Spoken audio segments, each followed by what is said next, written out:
नमस्कार, जोहार। स्वागत है आपका स्वराज पोस्ट में एक और सनसनी वारदात के साथ। जामताड़ा का साइबर क्राइम नेटवर्क अब राजधानी रांची में पहुंच चुका है। साइबर अपराधी अब सीधे लोगों को ठगने के साथ साथ गरीब और बेरोजगार युवाओं को भी अपने जाल में फंसा रहे हैं। सबसे चौंकाने वाली बात यह है कि आधार कार्ड का इस्तेमाल कर फर्जी बैंक खाते खोले जा रहे हैं और इन्हीं खातों के जरिए करोड़ों के साइबर ठगी को अंजाम दिया जा रहा है। रांची के गोंदा थाना क्षेत्र से हाल ही में गिरफ्तार किए गए साइबर अपराधियों से पूछताछ में कई बड़े खुलासे हुए हैं। जांच में सामने आया कि जामताड़ा से जुड़े अपराधी रांची में युवाओं को साइबर ठगी की ट्रेनिंग दे रहे थे और उन्हें इस अवैध कारोबार में शामिल कर रहे थे। पुलिस के मुताबिक साइबर अपराधी आर्थिक रूप से कमजोर लोगों को 2 से 3 हजार रुपए का लालच देकर उनसे आधार कार्ड अपने कब्जे में ले लेते थे। इसके बाद आधार कार्ड में हेरफेर कर उसे फर्जी दस्तावेज में बदल दिया जाता था। इसी नकली दस्तावेज के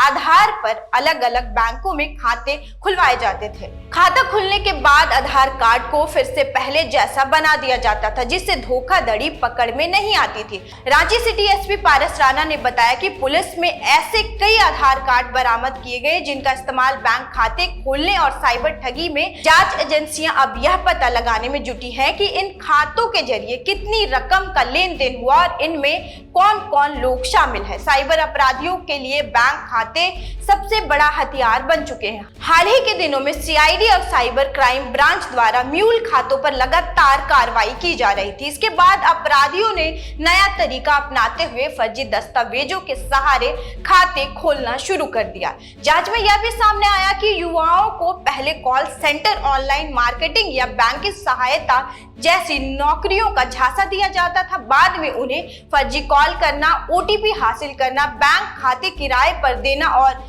संदिग्ध ट्रांजैक्शन करवाने जैसे कामों में लगाया जाता था।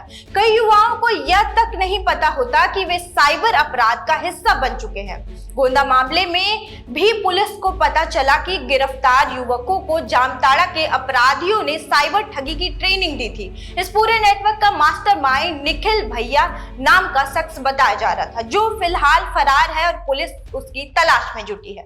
पिछले कुछ महीनों में रांची और आसपास के इलाकों में ऐसे कई मामले सामने आए जहां लोगों ने कुछ हजार रुपए का लालच अपने बैंक खाते में एटीएम कार्ड अपराधियों को सौंप दिए। बाद में इन्हीं खातों का इस्तेमाल साइबर ठगी की रकम ट्रांसफर करने के लिए किया गया। फिलहाल पुलिस बरामद दस्तावेजों, बैंक खातों और आधार कार्ड की गहन जांच कर रही है। जिन लोगों के दस्तावेजों का इस्तेमाल हुआ है उनकी भूमिका भी खंगाली जा रही है। पुलिस का कहना है कि जांच में जिसकी भी संलिप्तता सामने आएगी उसके खिलाफ सख्त कानूनी कार्रवाई की जाएगी।